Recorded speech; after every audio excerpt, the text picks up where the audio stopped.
Shabbat Shalom, Haverim. Shabbat Shalom, Legulan. Shabbat Shalom, meu amigo. Shabbat Shalom a todos. Um Shabbat Shalom para o Brasil e para o povo da Teshuvá. Shabbat Shalom para o povo da Teshuvá, o povo que retornou a cumprir os mandamentos do Eterno. E estamos aqui para estudar mais uma Parashá. E hoje nós vamos estudar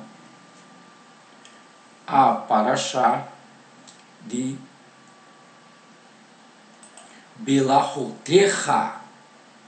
Deixa eu puxar aqui. A Parashá de Belahotecha. O que significa Belahotecha? Belahotecha. Vamos lá. Essa é a mitzvah de acender a menorá, a mitzvah de acender a menorá. O mitzvah, ou o mandamento, a instrução de acender a menorá, já que a palavra mandamento, a palavra Torá, significa mandamento, instrução e não lei. A palavra Torá significa instrução e não lei. Lei é outra palavra. Na Parashá anterior, se descreve como os líderes das 12 tribos, nós estudamos lá, os Nessiim, que são os líderes, inauguraram o altar do Mishkan, o santuário, com seus sacrifícios. Aharon, líder da tribo de Levi, contudo, deixou de se apresentar com presente similar, de animais e carroças carregadas de oferendas. Aharon ficou meio assim triste porque não deu presente nenhum para o altar. Aharon estava envergonhado, de oferecer presente sobre o altar por causa da sua participação do bezerro de ouro. Portanto, aguardava um comando divino quando tal ordem não veio. Ficou contrito, pois ao ver que Hashem tinha aprovado, pois confirmava-se as suas suspeitas de que Hashem não o perdoara. Ele ficou, como Hashem não disse nada para ele disse, poxa, pequei e Hashem deve estar incomodado com isso. Ao ver que Hashem tinha aprovado as doações dos líderes, Aharon decidiu também participar. Porém, já era tarde demais. Hashem já havia aceitado as doações de Efraim. A tribo de Yosef dividia-se em duas, Efraim e Manassé, contabilizando-as como a 12ª tribo. Portanto, Aharon não recebeu sua vez entre os Nessiim. Ai de mim, lamentou Aharon. O Todo-Poderoso não perdoou o pecado do bezerro de ouro. Não apenas Aharon, mas também toda a tribo de Levi sofria, porque seu presente não oferecera sua porção dos sacrifícios da dedicação do altar. Todavia, a verdadeira razão pela qual Hashem impediu Aharon de participar desses sacrifícios é esclarecida através da seguinte parábola. Vamos lá. Um rei proclamou que uma grande festa seria realizada nos jardins do palácio. Seus mensageiros percorreram o país inteiro, convidando o público a participar. Anunciou-se em todas as associações de trabalhadores que seus membros estavam convidados para a festa do rei. Apenas o amigo do rei, certo nobre, esperou em vão um mensageiro convocá-lo para a celebração. O rei deve estar chateado comigo, pensou, se não porque me ignora. Após findarem as festividades, o rei enviou um mensageiro particular à casa do amigo. A festa para as pessoas comuns terminou, informou o nobre. Amanhã o rei dará outro banquete somente para você. Ele deseja distingui-lo, pois você é o seu amigo íntimo. Legal, né? Similarmente, Rachem não aceitou as doações de Aaron, pois honra maior lhe fora reservada. Receberia a mitzvah de preparar a menorá, sua tribo, e de Levi também receberia distinção especial. Seriam santificados como servos de Rachem, numa cerimônia descrita no próximo capítulo, ou não, né, a gente vai comentar sobre isso. Vocês já sabem o que é menorá, né? Eu já ensinei o que é menorá, já mostrei a menorá, expliquei tudinho sobre o menorá lá atrás, nas parashás anteriores, né, que fala sobre a construção do templo, sobre a construção do mitzvah, ou do Mishkan. A mitzvah do acendimento da menorá será eterna. Seus descendentes, os Kohanins, conhecidos como Hashmonaim, instituirão a mitzvah permanentemente de acender as velas de Hanukkah. Assim, sua Hanukkah, inauguração, continuará para sempre, enquanto que a Hanukkah, inauguração, tá? Os líderes das tribos é temporária. Rachem usou o termo nada usual para acender a menorá, dizendo: Behalotecha, quando você fizer subir. Olha só, esse é o que significa quando você fizer subir. Behalotecha, quando você fizer subir. Em vez de usar o termo, né, Behadlikha, ao acender. Em vez de dizer ao acender, ele disse ao subir. Dentre outras implicações, esse termo denota: você será elevado, né, cumprindo a mitzvah. Os hebreus tornam-se elevados, né, ou seja, o povo do Eterno reconhece, né, a sua posição quando eles sabem o que significa menorá.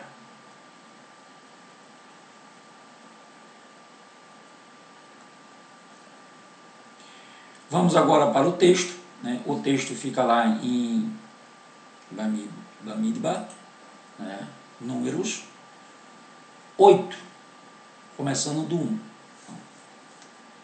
Vou parar o vídeo aí e procurar lá na sua Bíblia, Números 8. Parou? Ligou de novo? Vamos lá. Bamidbar, Números 8. No deserto. Bamidbar, no deserto. Quer dizer, números. Números é o nome, porque fala de muitos números, né? Botaram números. Mas o nome real do livro é Bamidbar, que quer dizer no deserto. Verso 1 vai até o 8:16, se eu não me engano, né? Então são 4 capítulos que a gente vai correr aí para não perder tempo. E falou Adonai a Moshe, dizendo: fala a Aaron e diz-lhes: quando acenderes as lâmpadas, as 7 lâmpadas iluminarão o espaço em frente do candelabro. Candelabro é a menorá.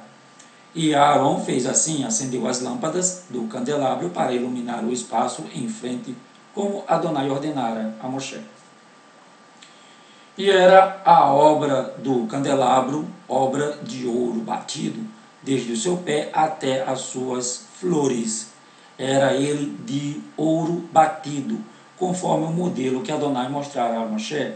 Assim ele fez o candelabro. E falou Adonai a Moshe, dizendo: era uma peça só, tá, gente? Era uma peça só. Não tinha divisão, não. Ouro batido, feito de uma peça só. Não tinha juntas, não tinha junções, encaixes. Só o que encaixava era para colocar o azeite, as lâmpadas. Toma os levitas do meio dos filhos de Israel e purifica-os. Assim lhes fará para os purificar, esparge sobre eles as águas da expiação, e sobre toda a sua carne farão passar a navalha, e lavarão as suas vestes, e se purificarão. Ou seja, toda a carne passou navalha, eles não ficaram com um pelo, raspou cabeça, barba, raspou tudo. Isso significa higiene também. Então tomarão um novilho com a sua oferta de alimentos de flor de farinha amassada com azeite, e tomarás tu outro novilho para expiação do pecado, e farás chegar os levitas perante a tenda da congregação, e juntarás toda a congregação dos filhos de Israel. Farás, pois, chegar os levitas perante Adonai, e os filhos de Israel porão as suas mãos sobre os levitas. E Arão oferecerá os levitas por oferta movida perante Adonai pelos filhos de Israel, e serão para servirem no ministério de Adonai. E os levitas colocarão as suas mãos sobre a cabeça dos novilhos. Então sacrifica tu um para a expiação do pecado e o outro para holocausto a Adonai, para fazer expiação pelos levitas. E porás os levitas perante Arão, perante os seus filhos, e os oferecerá por oferta movida a Adonai. E esperarás os levitas no meio dos filhos de Israel, para que os levitas sejam meus. E depois os levitas entrarão para fazerem o serviço da tenda da congregação, e tu os purificarás, e por oferta movida os oferecerás, porquanto ele dentre os filhos de Israel me são dados, em lugar de todo aquele que abre a madre, os primogênitos de cada um dos filhos de Israel, para mim os tenho tomado, porque meu é todo o primogênito dentre os filhos de Israel, entre os homens e entre os animais, no dia em que na terra do Egito feri a todo o primogênito, os santifiquei para mim. E tomei os levitas em lugar de todo o primogênito dentre os filhos de Israel. E os levitas dados a Arão e a seus filhos, dentre os filhos de Israel, tenho dado para ministrarem o ministério dos filhos de Israel na tenda da congregação, e para fazer expiação pelos filhos de Israel, para que não haja praga entre eles, chegando-se os filhos de Israel ao santuário. Assim fizeram Moshe e Arão e toda a congregação dos filhos de Israel, com os levitas, conforme a tudo o que o Adonai ordenara a Moshe acerca dos levitas. Assim os filhos de Israel lhes fizeram. E os levitas se purificaram e lavaram as suas vestes, e Arão ofereceu por oferta movida perante Hashem, e Arão fez expiação para eles, para purificá-los. E depois vieram os levitas para exercer o seu ministério na tenda da congregação perante Arão e perante os seus filhos, como Hashem ordenara a Moshe acerca dos levitas, assim lhes fizeram. E falou Hashem a Moshe, dizendo: este é o ofício dos levitas, da idade de 25 anos para cima, entrarão para fazerem o serviço do ministério da tenda da congregação, ou seja, do Mishkan. Mas, desde a idade de 50 anos, sairão do serviço, desde o ministério, e nunca mais servirão. Porém, com os seus irmãos, servirão na tenda da congregação, para terem cuidado de guardar, mas o ministério não exercerão. Assim farás com os levitas, quanto aos seus deveres. Ou seja, eram 25 anos de trabalho, né? Hoje, a legislação deixa a gente trabalhar 35 e agora querem aumentar para 40, mas para o eterno só se trabalhava 25 anos. Bem diferente, né? E falou Hashem a Moshe no deserto do Sinai, e no segundo da sua saída da terra do Egito, no ano segundo, no primeiro mês, dizendo: celebrem os filhos de Israel a Pessah a seu templo determinado, no dia 14 deste mês, pela tarde, a seu templo determinado, a celebrareis, segundo todos os seus estatutos e segundo todos os seus ritos, a celebrareis. Disse, pois, Moshe aos filhos de Israel que celebrassem a Pessah. Então celebraram a Pessah no dia 14 do primeiro mês, pela tarde, no deserto de Sinai, conforme a tudo o que Adonai ordenara a Moshe, assim fizeram os filhos de Israel. E houve alguns que estavam imundos por terem tocado o corpo de um homem morto, e não podiam celebrar a Pessah naquele dia. Por isso se chegaram perante Moshe e Aarão naquele mesmo dia, e aqueles homens disseram-lhes: imundos estamos nós pelo corpo de um homem morto, porque seríamos privados de oferecer oferta a Hashem a seu tempo determinado no meio dos filhos de Israel. Porque, né? E disse-lhes Moshe: esperai, e eu ouvirei o que Hashem vos ordenará. Então falou Hashem a Moshe, dizendo: fala aos filhos de Israel, dizendo: quando alguém entre vós ou entre as vossas gerações for imundo por tocar corpo morto, ou achar-se em jornada longe de vós, contudo ainda celebrará a Pessah a Hashem ou Adonai, a mim, né? No mês segundo, no dia 14 à tarde, a celebração com os pães asmos e ervas amargas a comerão.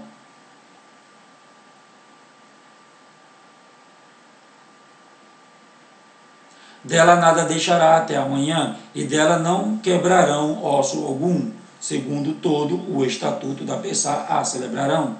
Porém, quando um homem for limpo e não estiver em viagem e deixar de celebrar a Pessah, essa nefesh do seu povo será extirpada, porquanto não ofereceu a oferta de Adonai a seu tempo determinado.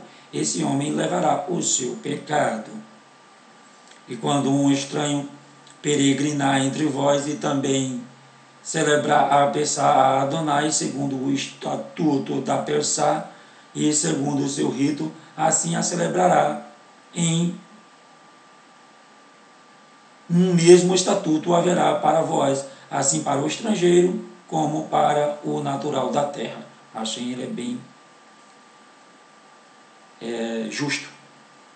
E no dia em que foi levantado o tabernáculo, a nuvem cobriu o tabernáculo sobre a tenda do testemunho, e a tarde estava sobre o tabernáculo com uma aparência de fogo até a manhã. Assim era de contínuo, a nuvem o cobria e de noite havia a aparência de fogo. Mas sempre que a nuvem se alçava de sobre a tenda, os filhos de Israel partiam, e no lugar onde a nuvem parava, ali os filhos de Israel se acampavam. Segundo a ordem de Adonai, os filhos de Israel partiam, e segundo a ordem de Adonai se acampavam. Todos os dias em que a nuvem parava sobre o tabernáculo, ficavam acampados. E quando a nuvem se detinha muitos dias sobre o tabernáculo, então os filhos de Israel cumpriam a ordem de Adonai e não partiam. E quando a nuvem ficava poucos dias sobre o tabernáculo, segundo a ordem de Adonai, se alojavam e, segundo a ordem do Adonai, partiam. E repete isso várias vezes, né? Com certeza tem gematria aí nesse texto. Porém, em outras vezes, a nuvem ficava desde a tarde até a manhã, e quando ela se alçava pela manhã, então partiam, quer de dia, quer de noite, alçando-se a nuvem partiam. Ou, quando a nuvem sobre o tabernáculo se detinha, 2 dias, ou 1 mês, ou 1 ano, ficavam sobre ele, então os filhos de Israel se alojavam e não partiam, e alçando-se ela partiam. Segundo a ordem de Adonai, se ajoelhavam, e segundo a ordem de Adonai, partiam. Cumpriam o seu dever para com Adonai, segundo a ordem de Adonai, por intermédio de Moshe. Capítulo 10. Falou mais Adonai a Moshe, dizendo: faze 2 trombetas de prata. Existe uma tradição oral que essas trombetas eram muito santas, né? E elas eram tocadas só em ocasiões nobres e específicas. Faze-te 2 trombetas de prata, de obra batida. Veja que o texto diz assim, faze-te, ou seja, as trombetas eram para Moshe. E elas te servirão para a convocação da congregação e para a partida dos arraiais. E quando as tocarem, então toda a congregação se reunirá a ti à porta da tenda da congregação. Mas quando tocar uma só, então a ti se congregarão os príncipes e os cabeças dos milhares de Israel. Quando retinindo as trombetas, então partirão os arraiais que estão acampados do lado do oriente. Mas quando a segunda vez retinindo as tocardes, então partirão os arraiais que estão acampados do lado do sul. Retinindo as tocarão para as suas partidas.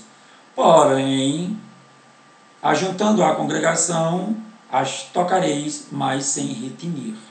E os filhos de Arão, ó reis, tocarão as trombetas, e a vós serão por estatuto perpétuo nas vossas gerações.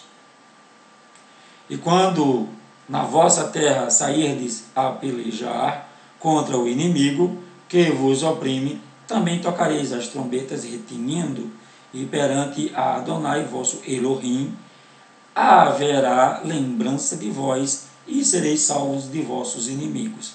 Semelhantemente, no dia da vossa alegria, e nas vossas solenidades, e nos princípios de vossos meses, também tocareis a trombeta sobre os vossos holocaustos, sobre os vossos sacrifícios pacíficos, e vos serão por memorial.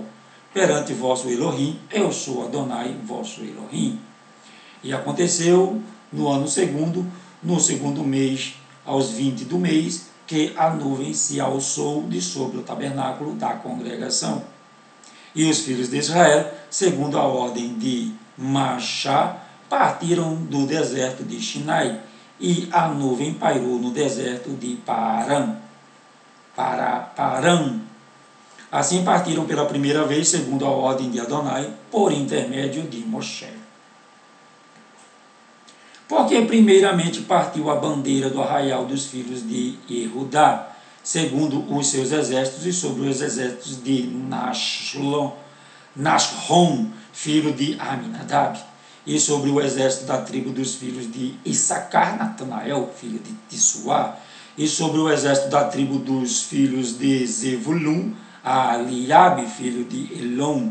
Então desarmaram o tabernáculo, e os filhos de Gerson e os filhos de Merari partiram levando o tabernáculo.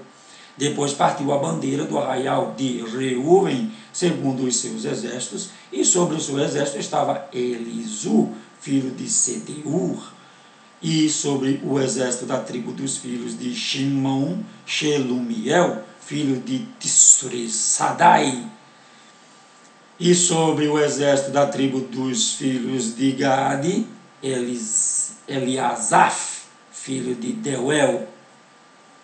Então partiram os coatitas levando o santuário, e os outros levaram o tabernáculo enquanto estes vinham.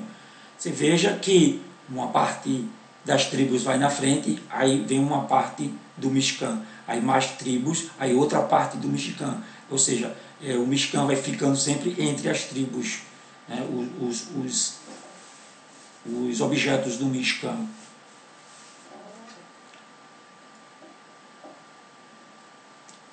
Depois partiu a bandeira do arraial dos filhos de Efraim, segundo os seus exércitos, e sobre o seu exército estava Elishama, filho de Amiúd. Elishama. Tem uma música. E sobre o exército da tribo dos filhos de Manassé, Gamaliel, filho de Pedazur. E sobre o exército da tribo dos filhos de Viniamim, Abidã, filho de Gideoni. Então partiu a bandeira do arraial dos filhos de Dan, fechando todos os arraiais segundo os seus exércitos, e sobre o seu exército estava Aisher, filho de Amissadai, e sobre o exército da tribo dos filhos de Asher, Pegiel, filho de Ocrã, e sobre o exército da tribo dos filhos de Naphtali, Airá, filho de Enã. Esta era a ordem das partidas dos filhos de Israel, segundo os seus exércitos, quando partiam. Disse então Moshe a Obabi, filho de Reuel, o midianita, sogro de Moshe: nós caminhamos para aquele lugar de que Adonai disse: vou-lo darei, vai convosco e te faremos bem, porque o Adonai falou bem sobre Israel. Porém ele lhe disse: não irei, antes irei à minha terra, à minha parentela. Gente, aqui está falando de Jetro, tá? O midianita. A Obabi, ele chama de Obabi aqui, mas é Jetro, tá? Ou seja, Itro, está falando de Itro, tá? O sogro dele. E 31, e ele disse: ora, não nos deixes, porque tu sabes onde devemos acampar no deserto, nos servirá de guia. Veja a humildade de Itro.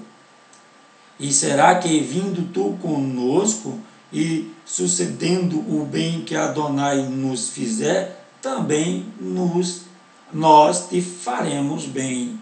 Assim partiram do monte do Adonai, caminhando de 3 dias, e a arca da aliança de Adonai caminhou diante deles, caminho de 3 dias, para lhes buscar lugar de descanso.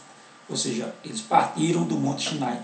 Até aqui, tudo que eu contei, eles estavam acampados no Monte Sinai. Então, os próximos 40 anos que vem pela frente aí são bem resumidos. Tá? Não tem muita coisa para contar não sei algumas desavenças que vai haver aí no deserto, que eles vão contar, né? E a nuvem de Hashem ia sobre eles de dia, quando partiam do arraial. Acontecia que, partindo a arca, Moshe dizia: levanta-te, coma Adonai, levanta-te Adonai, e dissipados sejam os teus inimigos, e fujam diante de ti os odiadores. Daqui a pouco eu leio essas palavras em hebraico para você, tá? É muito engraçado. E pousando ela, dizia: volta, ó Adonai, para os muitos milhares de Israel. E aconteceu que queixou-se o povo, falando que era mal aos ouvidos de Adonai. E ouvindo Adonai, a sua ira se acendeu, e o fogo de Adonai ardeu entre eles, e consumiu os que estavam na última parte do arraial. Por quê? Então o povo clamou a Moshe, e Moshe orou a Adonai, e o fogo se apagou. Pelo que chamou aquele lugar de Taberá, queima, porquanto o fogo do Adonai se acendeu entre eles, e o vulgo que estava no meio deles veio a ter grande despejo, pelo que os filhos de Israel tornaram a chorar e disseram: quem nos dará carne a comer? Estão pedindo carne agora. Lembra-nos dos peixes que no Egito comíamos de graça, e dos pepinos, e dos melões, e dos porros, e das cebolas e dos alhos. Olha só. Mas agora a nossa nefesh se seca, coisa nenhuma há senão este maná diante dos nossos olhos. Só que o maná na boca tinha gosto daquilo que você pensava, né? E o maná também, ele se desintegrava, ou seja, o pessoal não defecava, eles não expeliam excrementos, né? Isso era uma coisa boa do maná. Por isso que Shaul disse que as coisas lá do passado serão como as coisas no Olam Rabá, no mundo vindouro. né? E Yeshua também disse, seremos mais ou menos como anjos, né? E anjos, né? Então vai inculcando aí essas ideias. Não é no céu não, tá? Nada de céu, é no Olam Rabá, no mundo vindouro, que é o paraíso que nos espera. O Éden, a Éden. E era o maná como semente de coentro, e a sua cor como a cor de bidélio. Ele brilhava, né? Resplandecia. Espalhavam-se o povo e o colhia, e em moinhos o moía, ou num grão o pisava, e em panelas o cozia, e dela faziam bolos, e o seu sabor era como o sabor de azeite fresco. Tinha que preparar. Agora, dependendo do nível, né, de techuvá das pessoas, isso podia ficar mais dificultoso ou podia ficar menos dificultoso, esse preparo. Tá? Assim contam os sábios.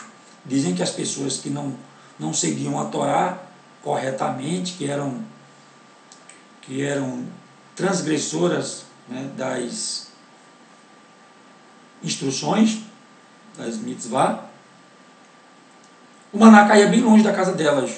Já as outras que eram contritas, né, que cumpriam os mandamentos do Eterno com amor, o maná caía na porta. Veja. E assim, dependendo do nível, ia ficando cada vez mais longe, né, o maná da sua casa. E quando o orvalho descia de noite sobre o arraial, o maná descia sobre ele.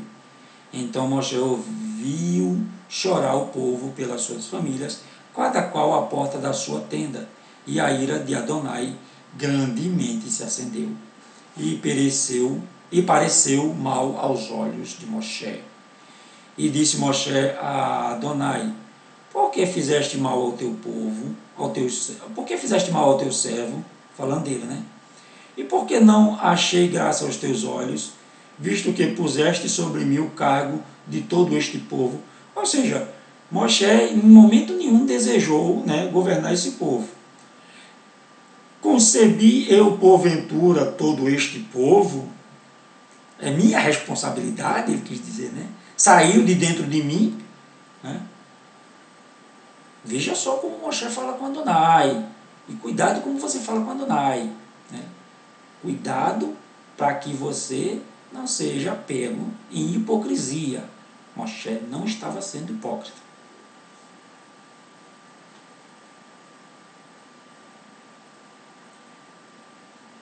12.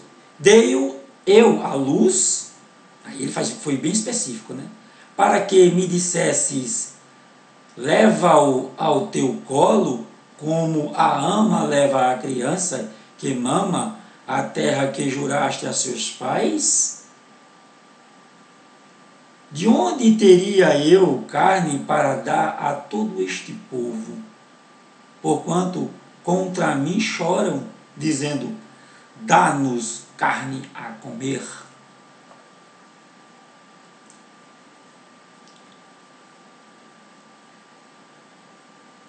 Eu só não posso levar a todo este povo, porque muito pesado é para mim. E se assim fizer comigo, mata-me, peço-te, e se tenho achado graça aos teus olhos, e não me deixes ver o meu mal. Ou seja, Moshe pede a morte, e quando Moshe pede a morte, ele diz assim, risca meu nome do livro da vida, né, para que eu não veja o mal que vai suceder a esse povo. Por que ele disse isso? Né? O povo está achando, há quem acha que Moshe está só falando dessa vida, né?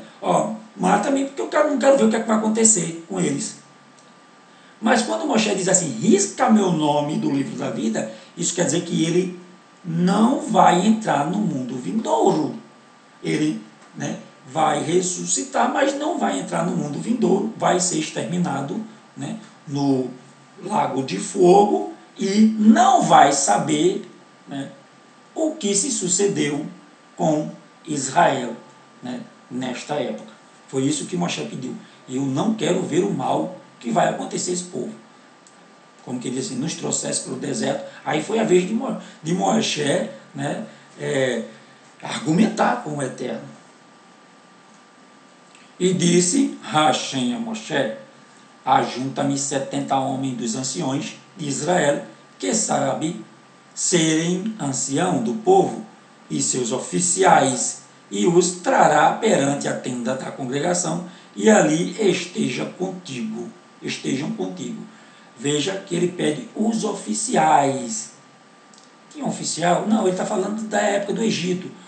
Aqueles oficiais que apanhavam para que o povo não sofresse, é esse que eu quero, que sejam os anciãos. E aí vai, entendeu? Então eu descreverei ali, e ali falarei contigo, e tirarei do ruá que está sobre ti, e o porei sobre eles, e contigo levarão a carga do povo, para que tu não a leves sozinho. Aí você tem sua Bíblia paganizada aí, né, adulterada pela Igreja Católica, pelo cristianismo. Aí aqui tem a palavra espírito, né? E eu tirei o espírito que está em ti e colocarei nele. Poxa, é muito... Ou seja, um espírito virou em 70 espíritos, né? Se só tinha um em Moshe, aí ele se virou em 70 agora, para habitar nos anciões. Então, meu amigo, entenda uma coisa, que o que existia em Moshe era a Ruach HaKadosh, né? A Shekhinah, a presença divina, e ele tirou uma parte dessa presença e colocou a mesma presença. Olha, a mesma presença que você, eles também vão sentir, mas em nível diferente, e isso ele vai explicar, tá? E 18, e dirás ao povo: santificai-vos para amanhã, e comereis carne, porquanto chorastes aos ouvidos de Hashem, dizendo: quem nos dará carne a comer? Pois íamos bem no Egito. Por isso o Adonai vos dará carne, e comereis. Não comereis 1 dia, nem 2 dias, nem 5 dias, nem 10 dias, nem 20 dias, mas 1 mês inteiro, até vos sair pelas narinas, até que vos enfastieis dela, porquanto rejeitastes ao Adonai, que está no meio de vós, e choraste diante dele, dizendo: por que saímos do Egito? E disse Moshe: 600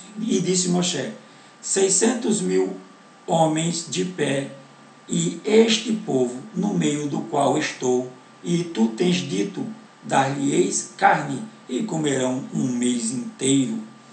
Degolar-se-ão para eles ovelhas e vacas que lhes bastem, ou ajuntar-se-ão para eles todos os peixes do mar que lhes bastem? O que Moshe está dizendo aqui? Tu vai dar carne para esse povo? Como é que a gente vai, né, dar carne para esse povo? A gente vai dar carne de ovelha, né, e eles vão dizer: agora a gente quer carne de vacas. A gente vai dar carne de vaca, e eles vão dizer: agora a gente quer carne de ovelha.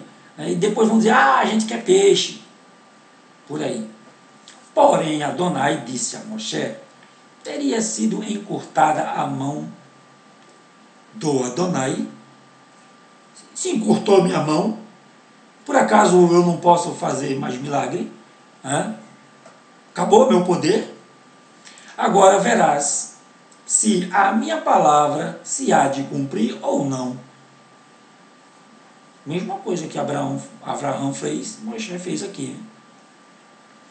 E saiu Moshe e falou as palavras de Adonai ao povo, e ajuntou 70 homens dos anciões do povo, e os pôs ao redor da tenda. Então Adonai desceu na nuvem e lhe falou, e tirando do ruá que estava sobre ele, o pôs sobre aqueles 70 anciões, que o nome é Razequenim, ou Zequenim, né? Ou Razequenim, os anciões, né?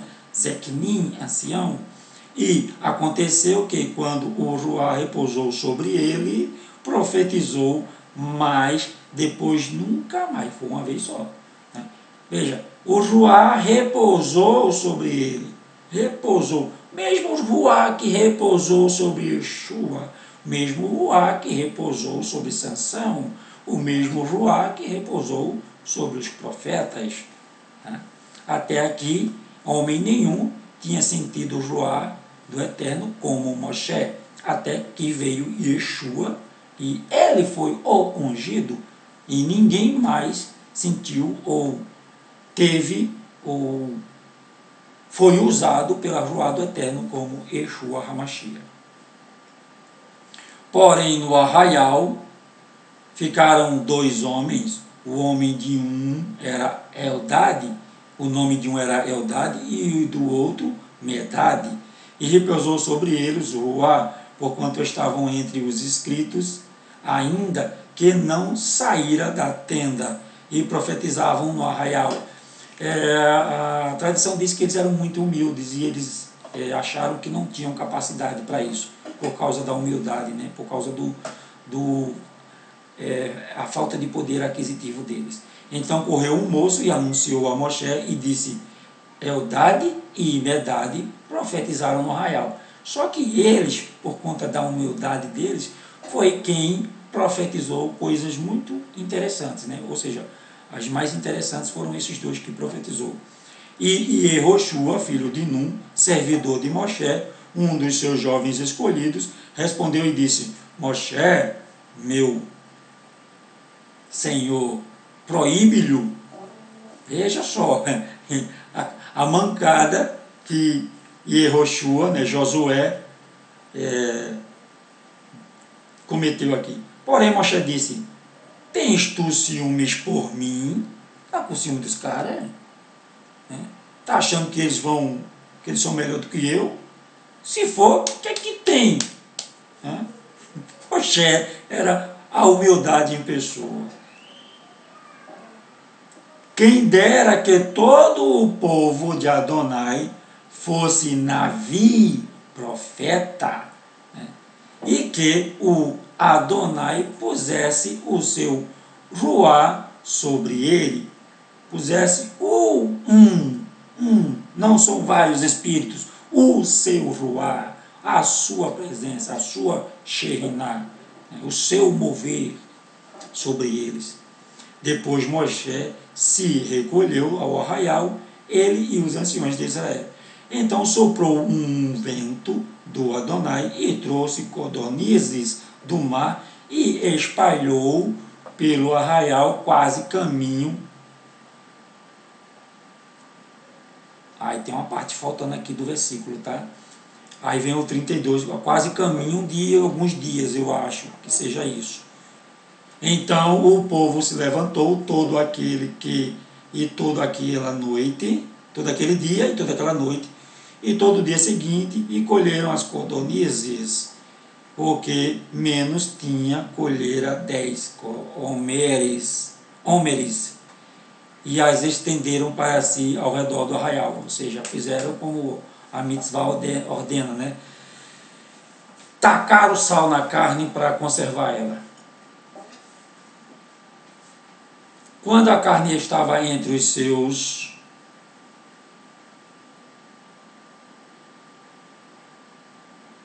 dentes, antes que fosse mastigada, se acendeu a ira de Adonai contra o povo, e feriu Adonai o povo com uma praga muito grande. Por isso o nome daquele lugar se chamou Kibrote Atavá, porquanto ali enterraram o povo que teve o desejo. De Kibrote Atavá caminhou o povo para Hazerot e pararam em Hazerot. Aí tem o 13 agora, que vai até o 12, que vai até o 16. Né? O 12 é pequenininho. Não sei por que deixaram esse capítulo tão pequeno. E fala, porque fala de Miriam, né? A história de Miriam deve ter acabado, né? Aí eles terminaram o capítulo também, para não ligar a história com o restante do texto que a gente vai estudar na próxima paraxá. Então, capítulo 12. E falaram Miriam e Aaron contra Moshe por causa da mulher Cusita. Quem é a mulher Cusita ou Cushita? Né? Quem é essa mulher? Vamos ver quem é essa mulher? Com quem casara Zípora, né? Zípora, que chamam de Zípora, porquanto tinha casado com uma mulher Cushita. Existe assim, né, algo que dizem que Cushita é porque ela era negra. Há quem diga que ela não era negra, mas por causa que ela era da terra etíope, né? Digamos que ela era mais escurinha um pouquinho. Aí aqui começa talvez uma descendência, né, israelita, né, dos filhos de Moshe, né, mais escurinha, por aí.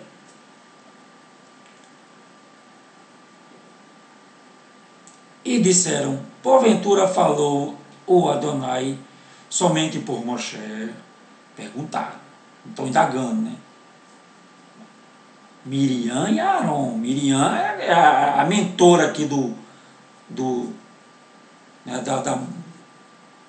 do atrito aqui. Depois que viram os caras profetizar, né? Também aí disseram, peraí, então por que só Moshe é que é o danadão aqui? Não falou também por nós? E o Adonai o ouviu?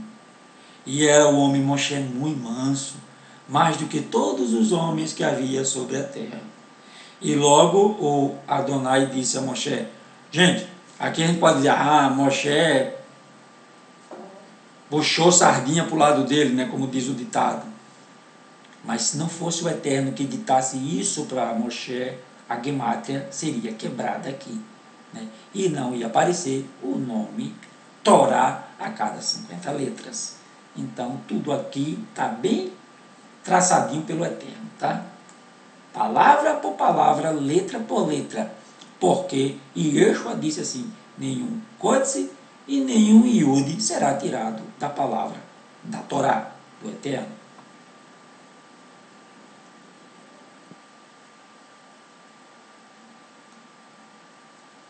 E logo Adonai disse a Moshe e a Aaron e a Miriam, vós três saia da tenda da congregação, e saíam eles três.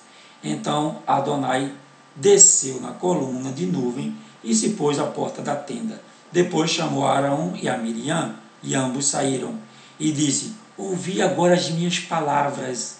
Se entre vós houver Navi, profeta, eu, Adonai, em visão, a ele me farei conhecer. Eu, em sonho, falarei com ele. Olha, se entre vós houver profeta, eu falarei com ele em visão e em sonho.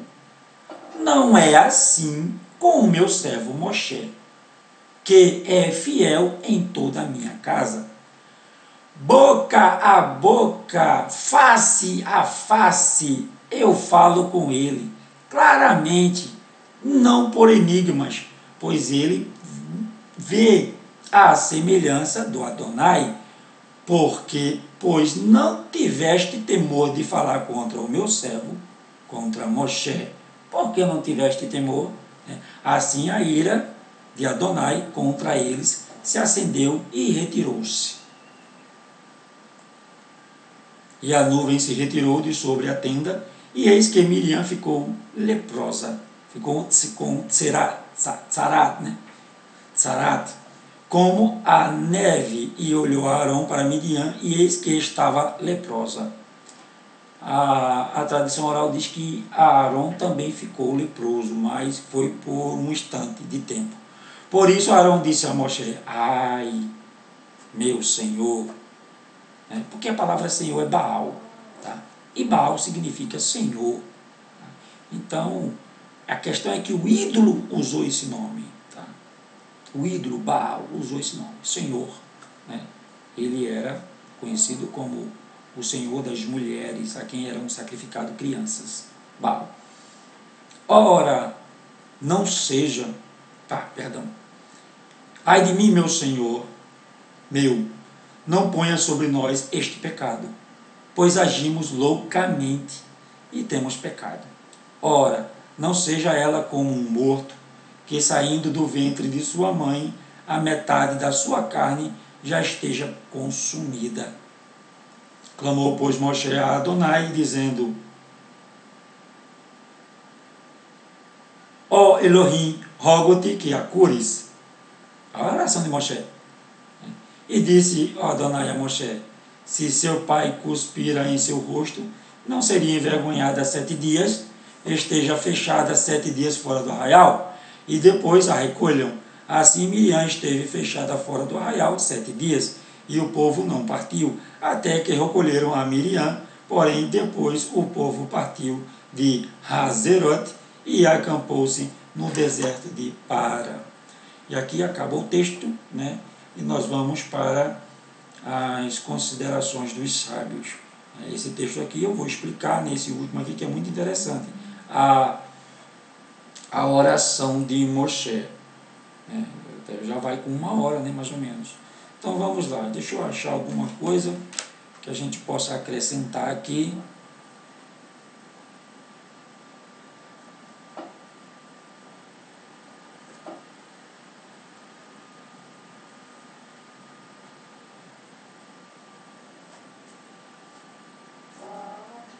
Os levitas são purificados. Eu vou fazer um resumo, tá?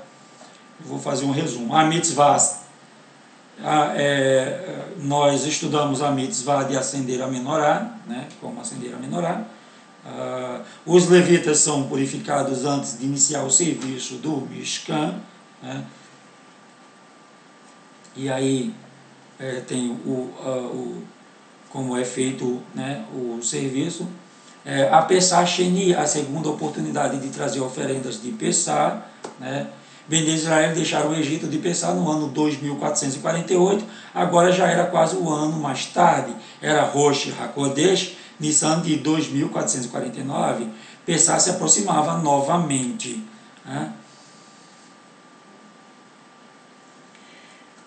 Falar um pouquinho da Pessah aqui. Moshe ensinou então a Bnei Israel, devem guardar as leis da Pessah, como Hashem as ordenou. Tragam uma oferta de Pessah em 14 de Nissan à tarde e comam à noite com matzah, a menor, ervas amargas. Esse texto é bom, né? Faz a gente lembrar da última noite de Yeshua HaMashiach, né? A quarta-feira. Na quarta-feira de noite foi o que ele fez com os seus Talmidim, né? Ele comeu a Pessah na quarta de noite e na quinta ele foi crucificado, ele foi pendurado no madeiro.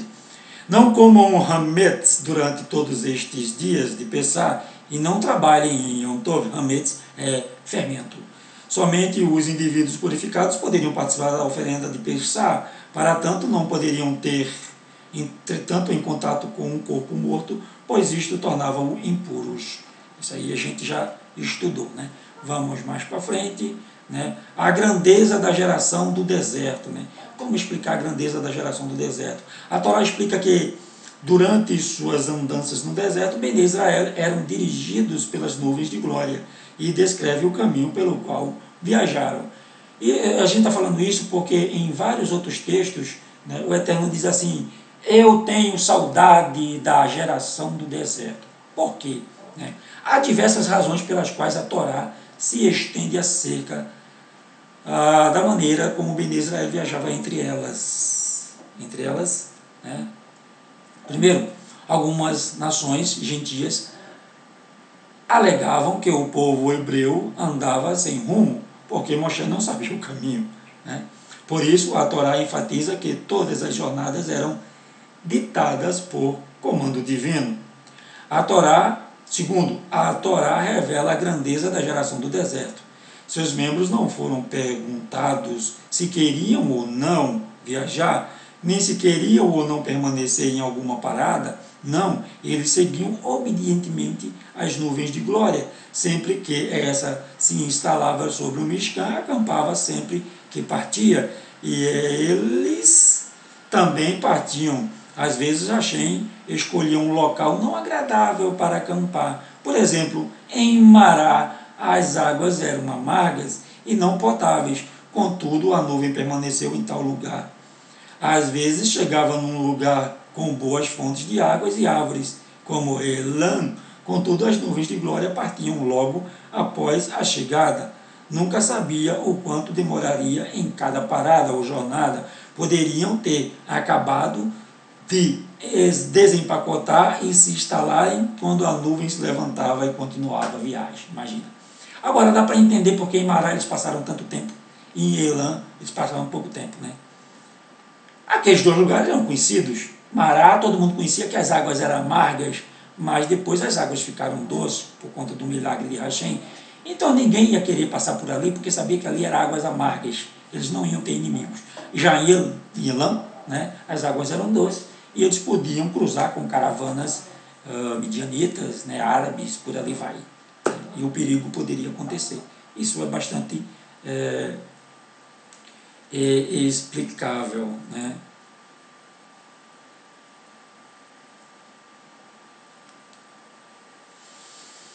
Contudo, veremos futuramente, né, a Parashá de Maaseh, Hashem foi bondoso com Beni Israel e permitiu-lhes permanecerem por muitos anos num local permanente no deserto. Né? Esta maravilhosa geração foi louvada por Hashem. Ko amar Hashem zahati lach hesed neurair ahavat kelulotair lerter aharai bamidba beret lozeroa. Assim disse Hashem. Vou traduzir, tá? Eu me lembrei da bondade da sua juventude, seu amor como noiva, ter me seguido no deserto, numa terra não semeada. Irmiarro 2:2, certo? Irmiarro 2:2. Aí ele vai falar das Hatzotsorot, né? Hatzotsorot,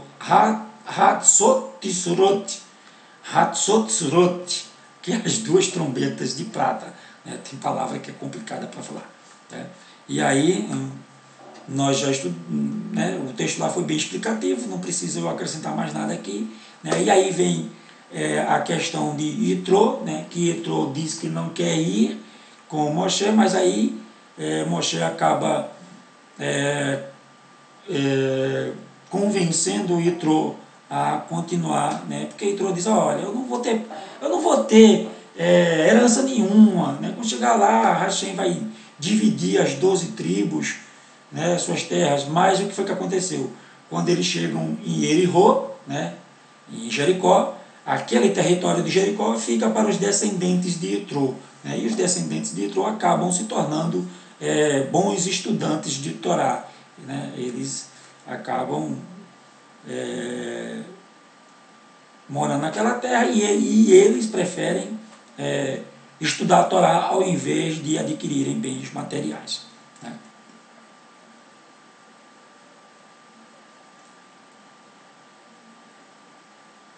Os descendentes de Yitro tornam-se grandes sábios, né, estudantes da Torá. E aí vem, né, como o povo se afastou do Monte Sinai, né, a gente leu lá, foi bem explicativo o texto. Né. Hashem considerou esta conduta como pecado, que é lá, né, o negócio lá da carne, né, a questão deles pedirem carne. Vaierri bin Soan Haaron, a prece de Moshe quando o povo partia ou chegava. A Torá relata as preces de Moshe sempre que o povo partia numa jornada e quando estava para acampar. Quando o Hashem queria que os hebreus deixassem alguma parada, ele fazia com que a nuvem né, se levantasse, né? E assim, até que Moshe assim ordenara, proclamava Kuma Hashem, o que a gente falou lá, né? Kuma Hashem, Kuma Adonai, né? Levanta-te Adonai, né? E aí a nuvem se levantava, né? Vaiefutsu, oiverá, sejam despacidos seus inimigos, né? Como Hashem, levanta Adonai, né? Vaiafutsu, oiverá, sejam dispersados seus inimigos, né? Vainusu, Messaiha, Mipanecha, e para que aqueles que te odeiam fujam da tua frente. Originalmente, os hebreus estavam destinados a viajarem direto para Eretz Israel. Se assim fosse, não haveria necessidade de guerra nem na conquista. Em vez disso, as nações fugiram assim que Bene Israel apareceram, né? Iam fugir. Moshe orou para que os inimigos fossem dispersados e fugissem ao verem a Shekhinah. Hoje dizemos este versículo na sinagoga quando o rolo da Torá é tirado da arca sagrada para a leitura da Torá. Ela fica dentro de uma arca, né, a Torá. Não a arca da aliança, tá, gente? Sempre que Hashem desejava que Bene Israel se estabelecesse em algum lugar, a nuvem de glória que viajava à frente deles parava, contudo, não se desenrolava, estendia-se sobre o Mishkan até que Moshe lhes concedesse permissão para fazê-lo, rezando Shuvah Hashem, descansar Hashem, Revavoti Alfe Israel, entre as dezenas de milhares de Israel. Moshe pedia com isso a Hashem para certificar-se que todo o Bene Israel estivessem seguros e nenhum se perdessem.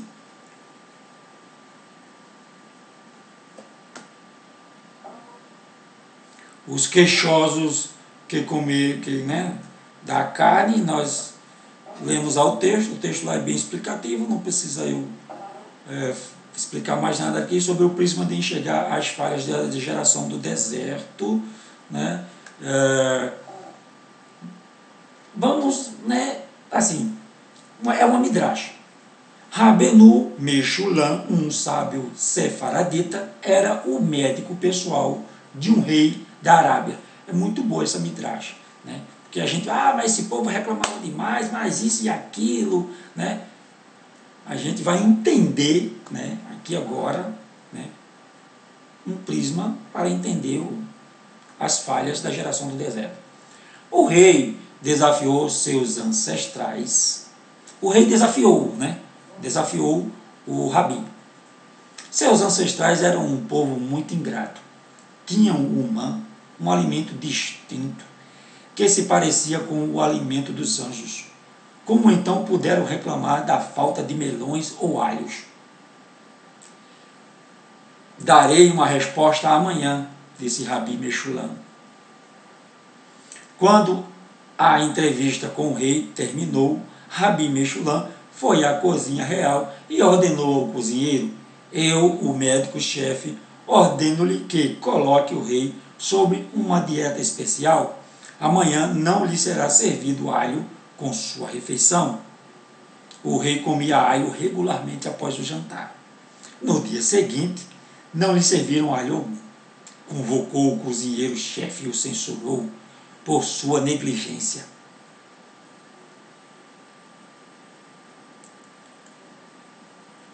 Recebi essas ordens do médico judeu, respondeu o cozinheiro. O rei convocou Rabi Meshulam e disse-lhe, cheio de ira: não sabe que não relaxo até que tenha comido alho após a refeição? Porque ordenou que não me desse alho algum. Olha só, o cara ficou uma refeição só sem comer alho. Meu mestre, ó rei, respondeu gentilmente Rabi Meshulam, que seus ouvidos ouçam o que seus lábios acabam de afirmar. Sua reclamação por causa de uma simples refeição, na qual você sentiu falta do alho que estava acostumado a comer. Durante 40 anos, meus antepassados foram privados de seu alimento normal e subsistiram apenas com o maná, né? Como poderiam não ter reclamado? Suas palavras são verdadeiras. A sua Torá é verdade, reconheceu o rei. Né? Pois é, muito boa nessa Midrash. Mesmo quando Ben Israel reclamava, ainda tinha fé, como demonstra pela seguinte observação do Midrash, né? Porque o versículo diz que o povo era como queixosos, 11:1. Não deveria estar escrito, e as pessoas eram queixosas? Né? Todavia, a Torá indica que Ben Israel nunca reclamaram no fundo de seus corações. Foram subjugados apenas momentaneamente pelos engodos do Yetzer Hará, a má inclinação. Né? Na verdade, desejavam servir a Hashem. Moshe sofre com o pedido de carne, né? Aí ele argumenta lá com o Eterno, né? Risca meu nome, isso a gente já leu. Né? Novos anciãos são os eleitos e imbuídos de dom profético, né? O Ruach HaKodesh. Né? Eldad e Medad receberam profecias diretamente de Hashem, né? Vocês foram humildes, por isso receberam isso. E o que foi que eles profetizaram, né? Eldad previu: Moshe deixará este mundo e Yehoshua, o servo da comunidade, o sucederá. Yehoshua levará os judeus, os hebreus, à terra e tornarão posse dela. Medad profetizou: breve aves de nome Selav serão trazidas do mar, cobrirão o acampamento e se tornarão uma cilada para Ben Israel. Que foi o que aconteceu. Todos que comeram morreram. Hashem fornece a carne. Miriam fala a Aaron sobre Moshe. A tradição diz que Miriam teve boa vontade, né, no tocante. Como foi que aconteceu isso? Chegou um dia, né, o dia em que os 70 anciões foram escolhidos, foi um dia de grande felicidade para Ben Israel. Acenderam velas e participaram do júbilo, né, e bababá e bababá. Quão afortunadas são as esposas desses anciãos, a quem foi concedido Ruach HaKodesh, exclamou Miriam, irmã de Moshe. A esposa de Moshe, Tsípora, que estava ao seu lado, observou: muito pelo contrário, elas ficam desta maneira infelizes. Seus maridos agora se separarão delas, Tsípora disse. Miriam já havia notado antes que Tsípora negligenciara sua aparência. Porque você não se veste como as outras mulheres? Tsípora perguntou-lhe. Seu irmão não se importa com a minha aparência, replicou Tsípora. Agora a verdade ficará clara para Miriam, porque seu irmão não obedecerá à ordem divina de frutificar e multiplicar. Como irmã mais velha, ela respondeu: por tomar o assunto em suas mãos. Iria discuti-lo com Aaron, ele certamente concordaria com o seu ponto de vista. Ou seja, Miriam estava preocupada porque Moshe não estava, né, frutificando com Tsípora. Encontrou Aaron e Moshe à entrada do Mishkan e falou com Aaron na presença de Moshe. Não se importava que Moshe ouvisse a conversa, uma vez que não tinha mais intenções, mas queria apresentar o assunto corretamente para o bem de Moshe. Dirigindo-se a Aaron, começou a elogiar extraordinariamente a beleza de Tsípora, bem como sua virtude. A grandeza de Tsípora era tão óbvia e inegável como a cor preta da pele de um negro. Não obstante, era uma mulher de maravilhosa tissenuite, recato e modéstia. Né? Nesta paraxá, Tsipora é chamada de Isha Cushit, mulher cushita. Isha, né? Ish, homem, tá? Isha, mulher. Isha Cushita, uma mulher etíope. Esta é a origem da comparação entre a negritude e sua destacada grandeza. Porém, alguns comentários interpretam essas palavras literalmente, sustentando que Tsipora era realmente negra.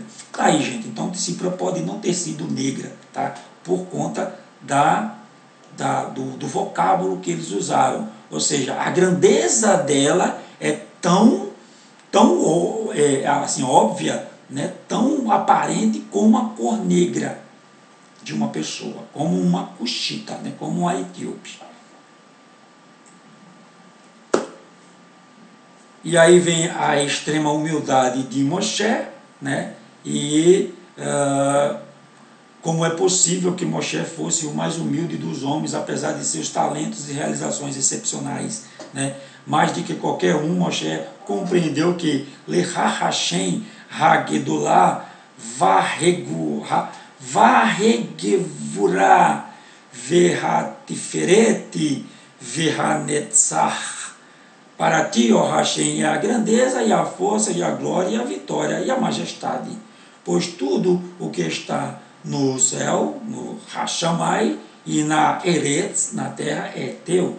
Teu, Hashem, é o governo, e tu és exaltado como cabeça acima de todos. Né? Driver Hayamim 29:11. Né? Essa foi o que Moshe, né, falou, né, segundo a concepção dos sábios. Hashem defende Moshe, mostrando sua superioridade sobre todos os outros profetas. Né? E aí, Hashem repreende Miriam e Arão, Miriam é punida. Né? E aí vem a oração de Moshe. Né? Por favor, reze a Hashem para que cure, ou então ela deverá permanecer uma eterna leprosa. Um Kohen que é parente de um leproso não pode declará-lo puro. Somos dos mesmos pais, portanto nunca poderei declará-la pura. Foi o argumento de Aaron a Moshe. E a oração de Moshe por sua irmã. Né? Moshe clamou a Hashem que curasse Miriam, desenhou um pequeno círculo ao redor de si, ficou no centro e implorou a Hashem, Kel Nahefa Nalah, Hashem, em cuja mão está todo o poder de cura. Por favor, cure-a agora. Não deixarei este ciclo até que minha irmã esteja curada. Manteve sua prece curta para que zombadores não dissessem, veja, Moshe, né? Para sua irmã, ele reza extensamente, mas não para nós. Aí vem a Midrash. Certa vez, um estudante de Rabi Akiva foi chamado para liderar as orações, fez uma prece muito breve. Os outros alunos zombaram dele. Olha para este estudante, cuja prece é tão curta. Por isso que Yeshua disse assim, não faça feitos hipócritas, não fique por aí, blá, blá, blá, blá, blá, blá, blá, blá, blá. Né? Quanto mais longa a oração, né, dentro do sistema religioso, do cristianismo aí, né, também, essa pessoa tem mais unção. Né? Não aprenderam nada. Né? Não aprenderam nada. Então, Rabi Akiva disse, deixe-no em paz, disse Rabi Akiva. Né? Por acaso ele rezou mais brevemente que Moshe Rabbeinu, quando sua irmã estava doente? Moshe rezou com apenas 5 palavras a Hashem. Rabbeinu é profeta, tá? Enviado. Rabbeinu, Rabin, líder. Às vezes é certo rezar brevemente e às vezes por mais tempo. Mas para que Hashem ouça a nossa tefilá, nossas preces, o mais importante é meditar sobre as palavras que você está dizendo. Né? Com essa... E aí Miriam é recompensada, né? Miriam também é recompensada, né? Seu marido Caleb Com grande autossacrifício, nutriu-a até que sua saúde se restabeleceu com alimentos e remédios apropriados. Quando se recuperou, a felicidade de Caleb era imensa, pois abandonara a esperança de que ela recuperasse pela saúde. Ele realizou uma segunda cerimônia de casamento como se estivesse casando pela primeira vez. Um milagre transpirou, Miriam foi rejuvenescida e sua face tornou-se jovem e resplandecente, florescendo como uma rosa. Tanto Miriam quanto sua mãe, Yoheved, mereceram um milagre do rejuvenescimento, como recompensa celeste parcial por terem arriscado suas vidas quando, como parteiras no Egito, desobedeceram às ordens do faraó para matar as crianças hebreias ao nascimento. A gente não pode se esquecer disso, tá? Ela também, ao mesmo tempo que Miriam era punida, foi também recompensada durante os 7 dias em que ela estava fora do acampamento. A nuvem de Hashem não se afastou do Mishkan. Toda a nação esperou até que Miriam se juntasse a eles antes que a próxima jornada começasse. Hashem recompensou Miriam da mesma maneira que ela agiu. Quando era pequena, esperou por Moshe à beira do Nilo por cerca de 1/4 de hora, até que a filha do faraó o resgatasse das águas. Em troca, Hashem fez com que uma população de mais de 2 milhões de almas, incluindo Moshe e Aharon, bem como a nuvem de glória e a arca, esperassem por ela por 7 dias. Isto demonstra que mesmo a menor boa ação que a pessoa realiza é generosamente recompensada, certo? E eu fico aqui com as palavras de Moshe, com o ensinamento de Moshe também, quando disse apenas 5 palavras para orar por Miriam. Kel, na, refa, na, lá. Por favor, cure-a agora. E aí, nós aprendemos que não é a oração extensa demais que vai fazer Hashem ouvir. Não é os seus gritos que vai fazer Hashem ouvir. Mas é um coração sincero, sem hipocrisia. Porque na hora que você está orando, Hashem está lá, esquadrinhando sua mente, seu coração, seu rim, seu fígado, todos os seus órgãos, todo o seu ser, sua nefesh, para saber se aquilo que você está falando é verdade, se lá dentro do seu coração aquilo que está saindo pela sua boca é aquilo que está dentro do seu coração, se a intenção é aquela mesmo. Então, sejamos sinceros no falar com o Criador, o Todo-Poderoso, o Altíssimo, Adonai Hashem, o Yud-Heh Vav-Heh, Criador de todas as coisas. Nós falamos aqui nessa paraxá sobre a menorá, mas nós estudamos sobre a menorá na paraxá anterior. Então você sabe o que é a menorá. É o candelabro, o castiçal, que é a menorá. E mais para frente nós vamos também ainda estudar sobre a menorá, porque nós somos uma menorá. E quando o azeite cai sobre nós, nós podemos acender a lâmpada de Hashem e iluminar o caminho, e iluminar também o caminho das outras pessoas.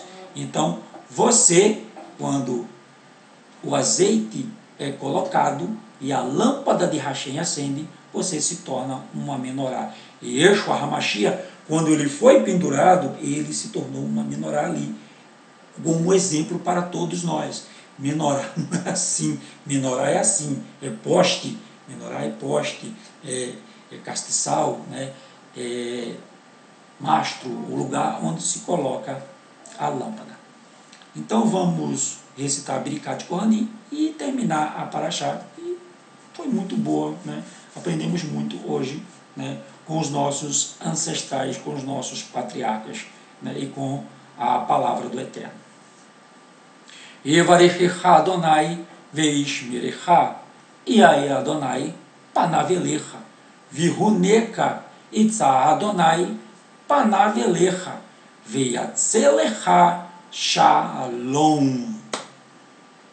Amém. Elohim melech neiman. Elohim é rei fiel. E você sabe que quando você recita Birkat Kohanim em hebraico, você pode decorar aí, tá? Em hebraico, você não está abençoando você e nem você está abençoando o outro, né? Você está recitando para que o Eterno abençoe o próximo, né? E assim você recebe a bênção também, né? Ele não vai deixar de te abençoar. Amém? Shabbat Shalom a todos. Até a próxima semana, até o próximo Shabbat. Se assim o Eterno permitir. Emitze Hashem. Baruch Hashem.